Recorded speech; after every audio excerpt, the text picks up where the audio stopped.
स्वागत है आप सभी का। आज हम लोग पुनः कक्षा 10 के इतिहास विषय का प्रश्न उत्तर लेकर उपस्थित हो चुके हैं।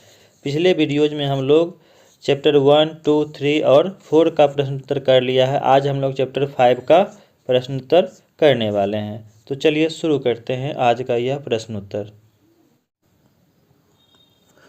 हम लोग पहुंच चुके हैं चैप्टर 5 में, और चैप्टर 5 में आपको दिया गया है अर्थव्यवस्था और आजीविका। तो इस चैप्टर से संबंधित जितने भी प्रश्न उत्तर हैं उसको आज हम लोग हल करने का प्रयास करते हैं। ये है इस चैप्टर का अभ्यास भाग, और यहाँ पर सबसे पहले वस्तुनिष्ठ प्रश्न दिया गया है। वस्तुनिष्ठ प्रश्न में सबसे पहला प्रश्न आपको कहता है स्पिनिंग जेनी का आविष्कार कब हुआ था? तो इसका आंसर हो जाएगा 1770। स्पिनिंग जेनी का आविष्कार जेम्स हारग्रीव्ज ने किया था, और यह एक सूत काटने वाली मशीन थी। ठीक है। अगला प्रश्न कहता है आपको सेफ्टी लैम्प का आविष्कार किसने किया? सेफ्टी लैम्प का आविष्कार किसने किया? तो याद रखिएगा हम्फ्री डेवी ने किया था। किसने किया था? हम्फ्री डेवी ने, और ये 1815 ईस्वी में किया था। कब किया था? 1815 में। नेक्स्ट प्रश्न है आपको बम्बई में सर्वप्रथम सूती कपड़ों के मिलों की स्थापना कब हुई? तो इसका आंसर हो जाएगा 1851। अगला प्रश्न कहता है आपको 1917 ईस्वी में भारत में पहली जूट मिल किस शहर में स्थापित हुआ था? तो इसका आंसर हो जाएगा आपको कलकत्ता। कौन सा हो जाएगा? कलकत्ता। और इसकी स्थापना हुकुम चंद ने किया था, जो एक मारवाड़ी व्यवसायी हुआ करते थे। अगला प्रश्न है आपको भारत में कोयला उद्योग का प्रारंभ कब हुआ? भारत में कोयला उद्योग का प्रारंभ कब हुआ? तो याद रखिएगा यह 1814 में हुआ था। 1914 यहाँ लिखा हुआ है, 1814 में हुआ था, याद रखिएगा। और कहाँ हुआ था? तो रानीगंज में, और ये पश्चिम बंगाल में पड़ता है। अगला प्रश्न है आपको जमशेदजी टाटा ने टाटा आयरन स्टील कंपनी की स्थापना कब की? तो याद रखिएगा यह 1907 में। कब किया था? 1907 में किया था, और यह आपको बिहार के साकची में स्थापित किया था, जिसको हम लोग टिस्को के नाम से जानते हैं। अगला प्रश्न है आपको भारत में Tata hydro electric power station की स्थापना कब हुई थी? तो याद रखिएगा ये हो जाएगा आपको 1910 में। कब किया था? 1910 में किया था, याद रखिएगा। किसने? जमशेदजी टाटा ने।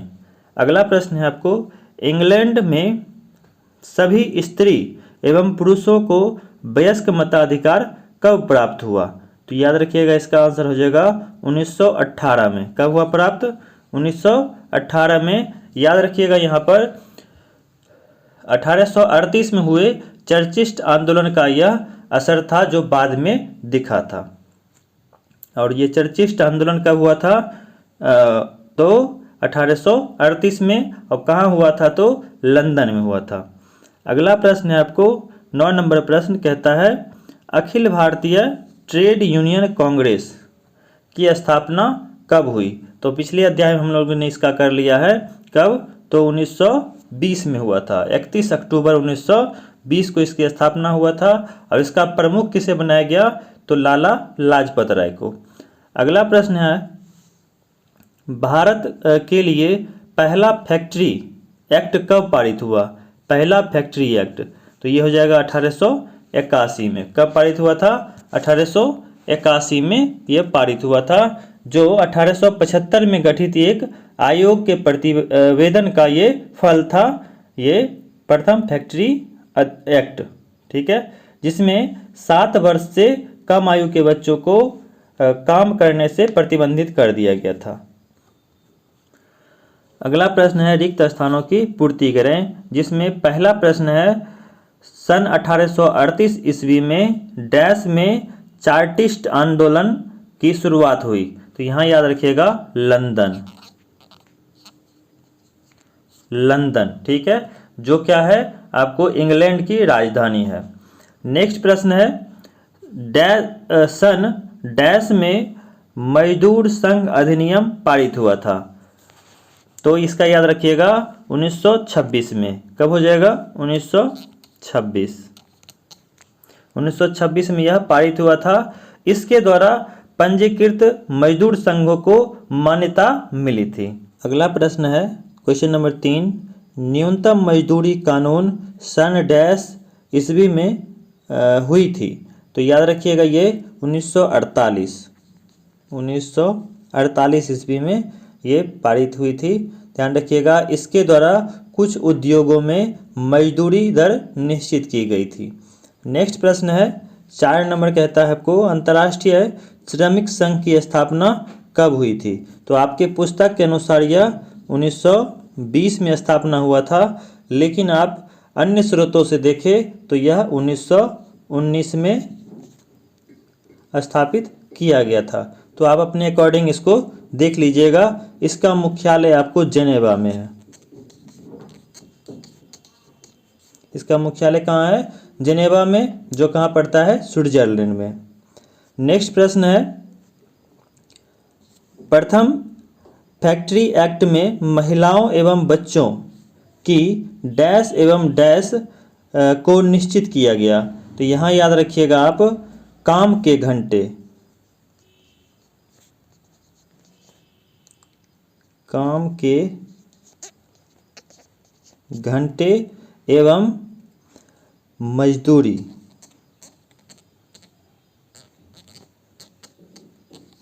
काम के घंटे एवं मजदूरी निश्चित किए गए।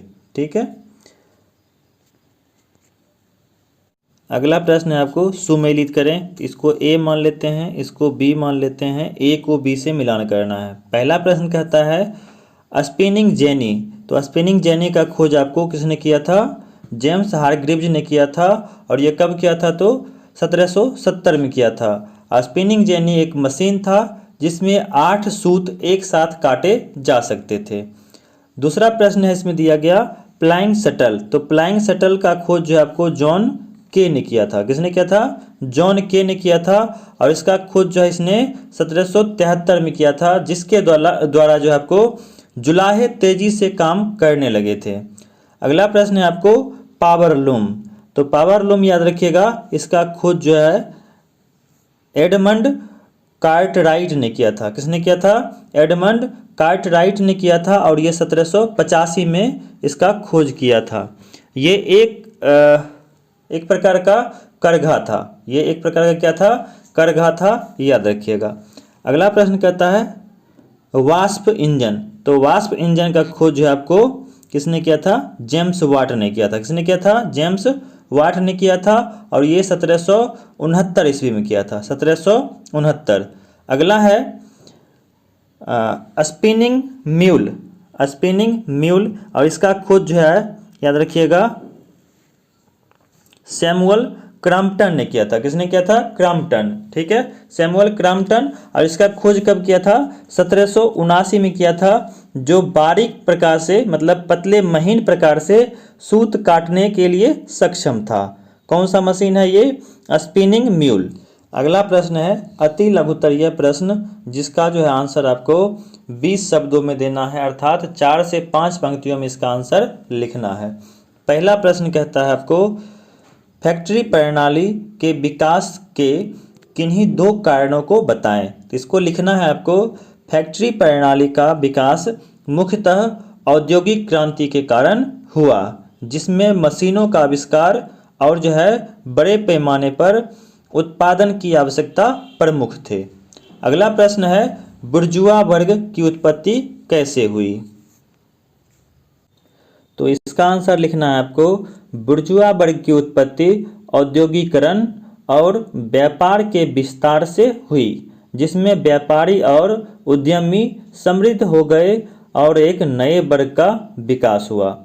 तीसरा प्रश्न आपको कहता है 18वीं शताब्दी में भारत के मुख्य उद्योग कौन कौन से थे? तो इसमें लिखना है आपको 18वीं शताब्दी में भारत के मुख्य उद्योगों में सूती एवं रेशमी वस्त्र उद्योग, धातु शिल्प उद्योग और चमड़े का उद्योग शामिल थे। नेक्स्ट प्रश्न है आपको निरुद्योगीकरण से आपका क्या तात्पर्य है।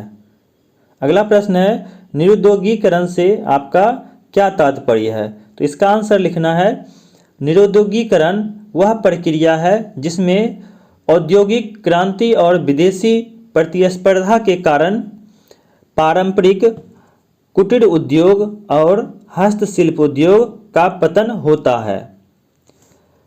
पांचवा प्रश्न आपको कहता है औद्योगिक आयोग की नियुक्ति कब हुई, इसके क्या उद्देश्य थे। तो इसका आंसर लिखना है औद्योगिक आयोग की नियुक्ति 1916 ईस्वी में हुई, जिसका मुख्य उद्देश्य भारतीय उद्योगों के विकास के लिए संभावनाओं का पता लगाना और उनके लिए नीतिगत सुझाव देना था। तो आज हम लोगों ने बहुत सारे प्रश्न किया है, जिसमें से आपको ऑब्जेक्टिव है, उसके बाद फिल इन द ब्लैंक्स है, फिर उसके बाद है मैच कराने के लिए है, उसके बाद है अति लघुत्तरीय प्रश्न। तो यह प्रश्न उत्तर आपको कैसा लगा कमेंट में ज़रूर लिखें। धन्यवाद।